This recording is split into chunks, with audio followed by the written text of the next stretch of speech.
Faris menguasai instrumen itu, semua instrumen itu levelnya di atas rata-rata semua. Bukan sekedar bisa ya. Jadi secanggih apapun teknologi tetap tergantung manusianya. Iya.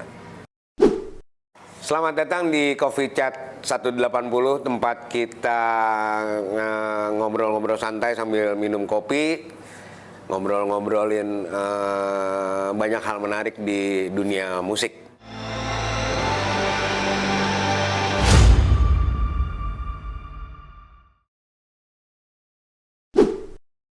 Gue CK, selalu bersama gue ada sohib gue. Klipi Saleh, panggil aja Klipi. Oke, Om Klip, terakhir kita ngobrolin WoW ya? Ya, wow. WoW, oke. WoW tuh jadinya ada berapa album sih totalnya WoW itu? Dia pertama tahun 83 produk hijau. Kedua produk jingga, Faris nggak ikut. Ketiga, sebenarnya proyeknya ada nih. Kayak album Pesta Reuni Iwan Majid. Itu boleh dibilang orang-orang WoW semua tuh. Tahun 87. Ya. 3 ya. Keempat, mereka dapat bikin album WoW, Rasio dan Misteri. Itu Musa Yunus, tambahan yang ikut produk jingga kemarin. Iya, ditarik, keikut ya. Ical nggak ikut. Ada juga Eet situ ikut tuh. Oh, Eet udah ada ya. Terus Sony Subowo. Tambah banyak nih. Tambah banyak. Terus kelima, Lupus 4, soundtrack film. Oh, oke, soundtrack film. Sebenarnya itu dikasetin tuh Lupus 4. Itu bukannya proyeknya Iwan Majid sama Faris ya, tapi ya kalau Lupus itu? Tetap proyeknya Faris, Iwan Majid sama Darwin udah nggak ikut tuh di album Lupus. Udah nggak ada kan? Iya. Dia udah kerja kantoran, jadi berhenti. Nggak sempet lah. Udah nggak main musik lah ya? Main di rumah. Oh, main di rumah. Tapi udah jadi karyawan. Terus sebenarnya yang dikasetin tuh Lupus 4 dikasetin. Soalnya ada lagi ya juga yang ada banyak lagu-lagunya tuh di Olga dan Sepatu Roda. Iya. Itu nggak musiknya Lupus, wow. Musik cuman nggak dikasetin deh. Ada 4 lagu di situ tuh. Dan juga banyak tuh ada proyek-proyek soundtrack film juga. Kayak film Ojek. Lupus 5. Lupus. Yang gue tahu sih cuma Lupus. Ojek yang mana ya? Ada Ojek. Ya? Itu yang ngikut di situ Faris, Iwan Majid, Musa Yunus sama Ricky Johannes. Oh, Ricky Jo. Ngikut dia nyanyi lagu Hidup di Kota itu. Iya. Itu lagu Ricky Jo ya. Udah pernah sama Ricky Jo juga berarti ya? Pernah. Ya. Sebenarnya banyak juga proyeknya WoW itu. Oke. Lebih menarik sih kemudian kita tetap ngobrolin Faris RM dulu nih, ya kan? Seorang musisi, seniman yang menguasai beberapa instrumen. Multi-instrumentalis ya kan gitu. Itu gimana ceritanya sih bisa sampai ngerti yang, sorry banyak orang bilang, awamnya bilang, gila orang-orang belum digital, dia udah digital gitu. Kalau ngobrol ini, gue punya temen nih, dia lebih spesifik lagi soal instrumen. Kita panggil aja ya Mas Wita. Oke. Suwita Prasta. Oh, ini dia kan fans lama Faris juga itu. Iya. Senior lah di kalangan fans Faris. Ya, berarti kita panggil Mas Wita aja ya. Kak, ini dia nih. Suwita Prasta. Oke, Prasta itu dari lagu Faris juga ya, namanya ngambilnya. Mirip. Musik Rasta. Ya. Itu band apa itu musik Rasta itu ya? Trans ya? Bukan ya? Enggak, itu judul lagunya. Judul lagu Faris. Rasta itu kan jenis musik Jamaika itu. Oh iya ya. Itu album solo ya, bukan di grup ya? Solo ya. Tahun 84. Oke. Rasta. Ini kita mau explore apa nih? Sama Mas itu Wita. tadi masalah gaya musik, instrumen. Iya, sebenarnya saya pribadi sih tertarik melihat Faris itu justru jauh sebelum dia punya album. Ketika dia menjadi arranger beberapa musisi ya, Ahmad Albar, Jaki, terus Hari Dia gitu kan. Itu dari dia buat musik jadi arranger penyanyi lain, itu musiknya emang udah berbeda dibanding musisi lain. Nah, itu udah menarik gitu, musiknya beda nih gitu kan. Beda dalam arti tidak umum seperti dimainkan oleh musisi kita pada saat itu gitu. Istilahnya Tapi itu belum album dia ya, belum album dia, masih album orang lain. lebih Berarti belum punya selangkah lebih solo maju. ya? Belum punya album. Belum punya solo ya? Apalagi soal waktu muncul lagu Hasrat dan Cita itu dinyanyikan Andi Meriam itu kan Andi Meriam. lagu juga agak keren. Wah ini lagu Iya. siapa gitu. Ternyata lagu Faris. Kita masih belum tahu itu Faris seperti Iya. apa. Nah setelah lihat beberapa kali dia yang mengaransemen lagu album Ahmad Albar, albumnya Jaki, albumnya Hari Dea segala macam itu memang beda gitu kan. Lalu muncullah kemudian album pertama Faris sebenarnya yang disangka orang album pertama kan Sakura biasanya. Ternyata kan album Selangkah Seberang pertama. Nah Selangkah Seberang juga musiknya itu sebenarnya agak, ya menurut saya agak terlalu berani ya saat itu, terlalu berani.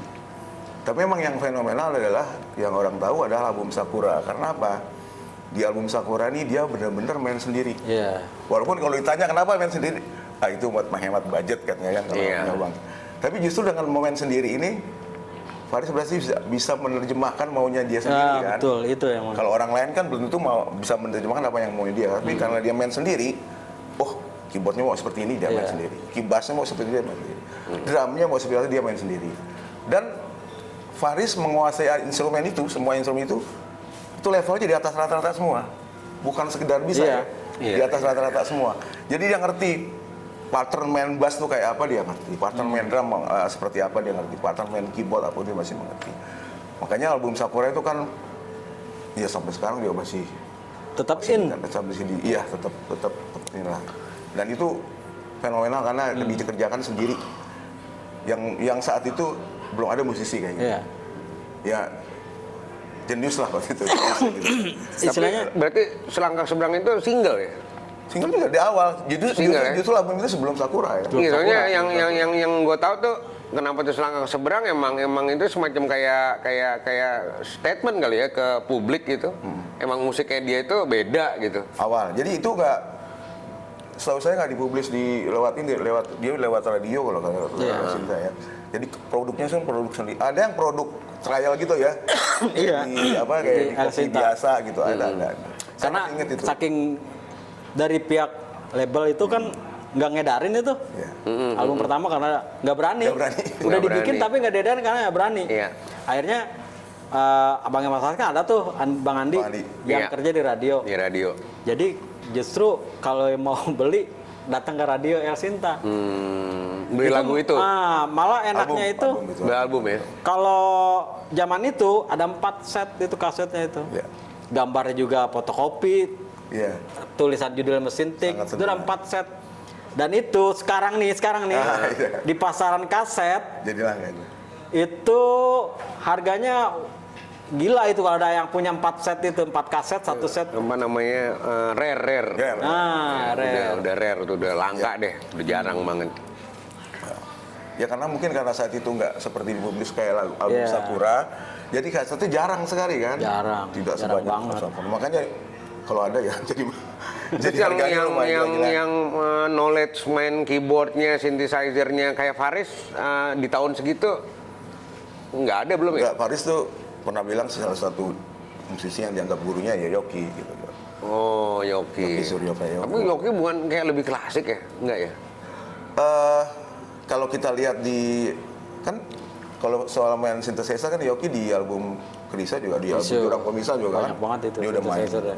Lumayan ya. Ya biar gimana pun ada influence lah dari situ ya.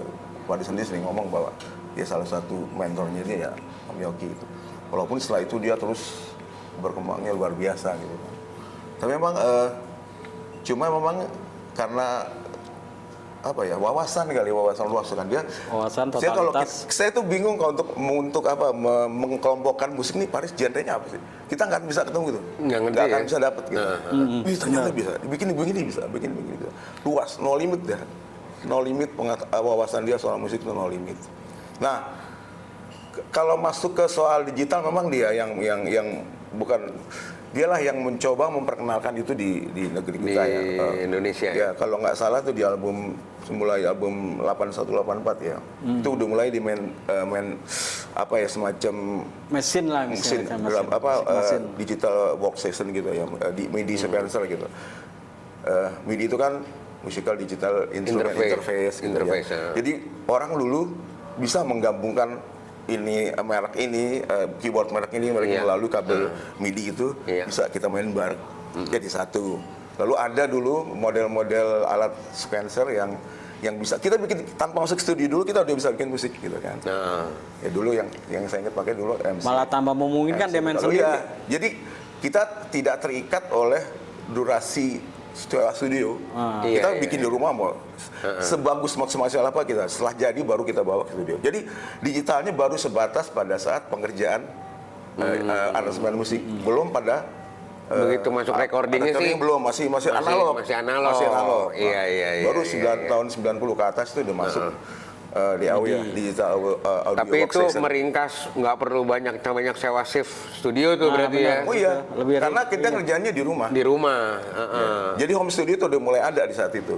Udah ada Walau ya, home belum studio ya? prosesingnya tetap di recording studio. Di recording studio. Nah, cuman zaman sekarang kan semuanya udah digital, baik pengerjaannya maupun Recordingnya sendiri. recording sendiri. Dan dulu saya masih ingat dulu dari zaman 16 track sampai 12 track. Jadi kalau 16 track tuh kan drumnya dia udah makan berapa tuh? Udah Bisa 8. 68 kan. Kalau sisa satu kita bingung nih gimana cara ini? Masukin ini, Pingpong. masukin sing apa masukin. Akhirnya kita numpang track istilahnya dulu. Nah, ini intronya cuma gitar di depan, tengah kita pakai lah. Buat piano misalnya, piano fill in gitu. Jadi satu track tuh bisa walaupun susah itu kan. Karena makanya dulu mixing itu kita tuh kadang-kadang bisa sama operator ya gitu Bang. Menit sekian angkat, menit gitu. Iya. Bener-bener manual. Harus- Kalau sekarang harus udah bisa ikut. diprogram. Dia ikut. Iya, harus Itu ikut. naikin, turunin. Nah itu di zaman dulu kayak gitu. Zaman Kayak analog. mainin volume tuh ya. Iya, zaman Kayak analog. mainin volume Iya. tuh. Ya, Veto-nya kan masih. Iya. Sekarang kan udah Itu tinggal. pelan gitu. Sekarang kan tinggal kita program aja kan gitu loh. Jadi dulu dia diawali oleh penemuan digital itu dalam pengerjaannya ya, pengerjaan aransemen musiknya, lalu 90-an ke atas tuh termasuk ke aplikasi rekamannya. Semuanya udah digital. Sekarang kita foya-foya kan. Mau 50 track, mau 60 track, Udah tak 70 terbatas. track, nggak terbatas. Nggak ada masalah. Ya, jadi kreativitas musik itu benar-benar tak terbatas sekarang kan. Dia mau isi apa, dan terpisah.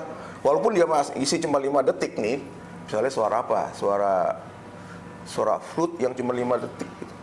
Terpisah tracknya nggak apa-apa. Iya, gitu. bisa. Dulu kan numpang gitu ya, numpang Iya. track gitu kan. Sekarang nggak, track tersendiri.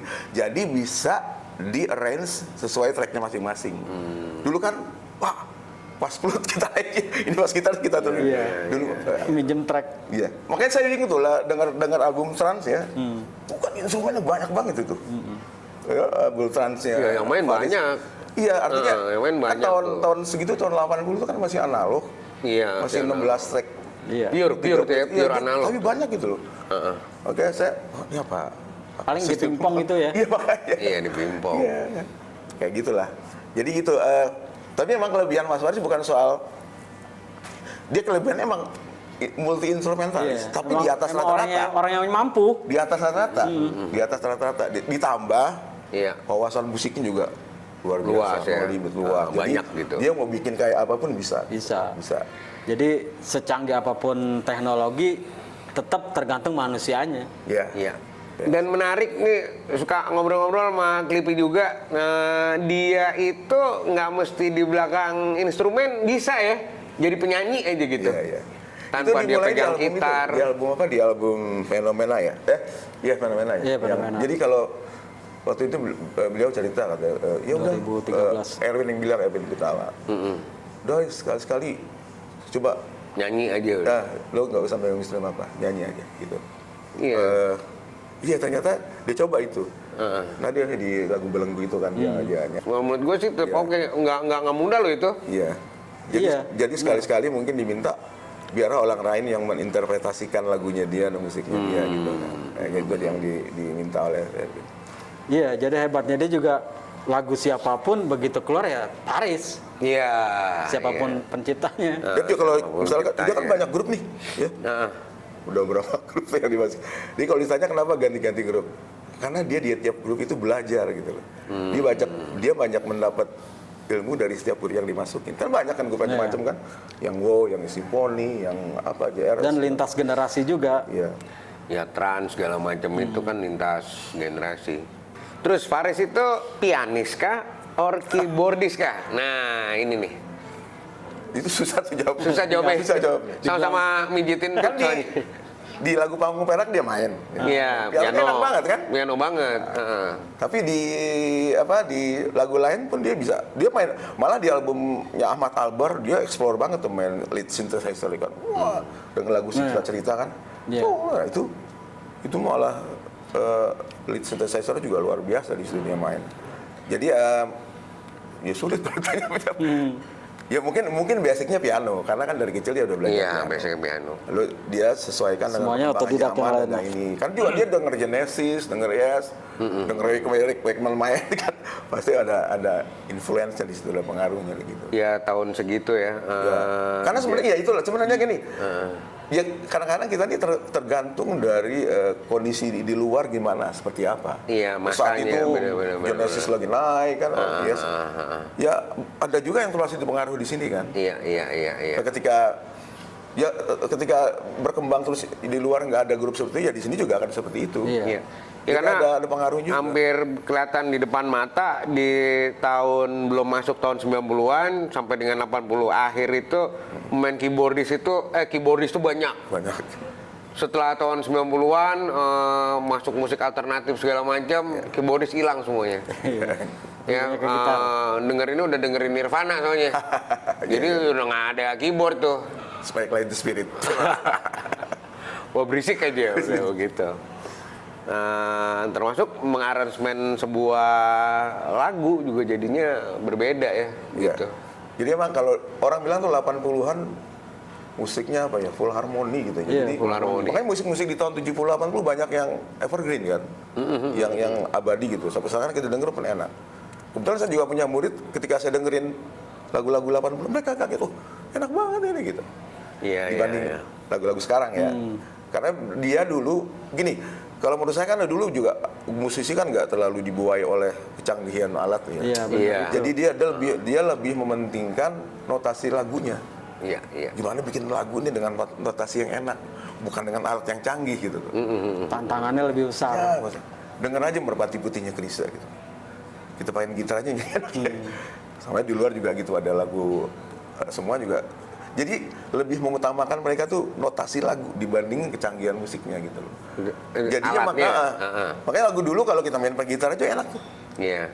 Kayaknya abadi Kayak gitu. notasi. Kuat, jadi notasinya kuat. Awet gitu. Ya, kuat, notasinya kuat. Benar.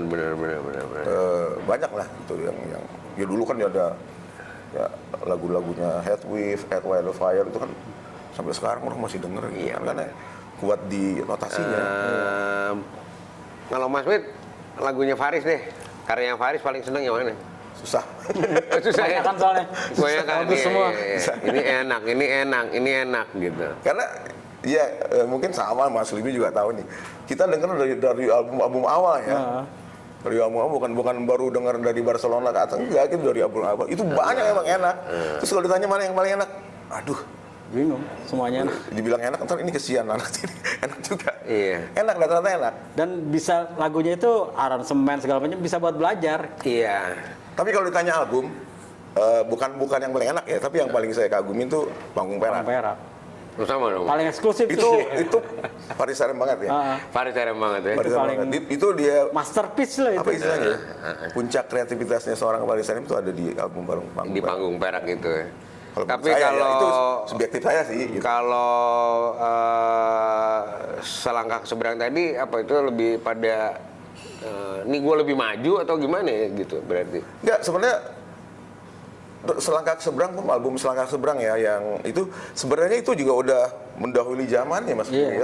Iya. Lagu Di Kutuk era Seribu itu ya. Dewa. Saya dengar Kutuk Seribu Dewa yang malah inget, oh ini kok kayak cikal bakalnya wow nih. Iya kan? Dengar coba ya. Cikal bakal. Makanya selangkah ke seberang gitu hari itu. Tapi memang ya karya itunya apa tadi? Pak Nah, cuma di album Panggung Sakura, Perak. Sakura. nggak tahu itu mungkin lebih kompromi ya. Ya, lebih ke Ya, karena kasar. tuh- Soalnya soundtrack itu gitu. lebih populer kan. Iya, lebih Semua lagu di album populer. itu populer. Sakura, Sangka ke Seberang, ada Mega Buana segala macam. Itu memang isi listening gitu dengerin. Tidak tidak se-effort Tidak kalau dengerin yang serupa album Selangkah ke Seberang. Iya. Gitu loh. Buat kamu yang baru dengerin, jangan lupa follow dan subscribe kami Coffee Chat 180. Episode baru hadir tiap minggu. Siapa tahu ada musisi favorit kamu muncul di Coffee Chat 180. Sampai jumpa hanya di Coffee Chat Coffee Chat 180. 180.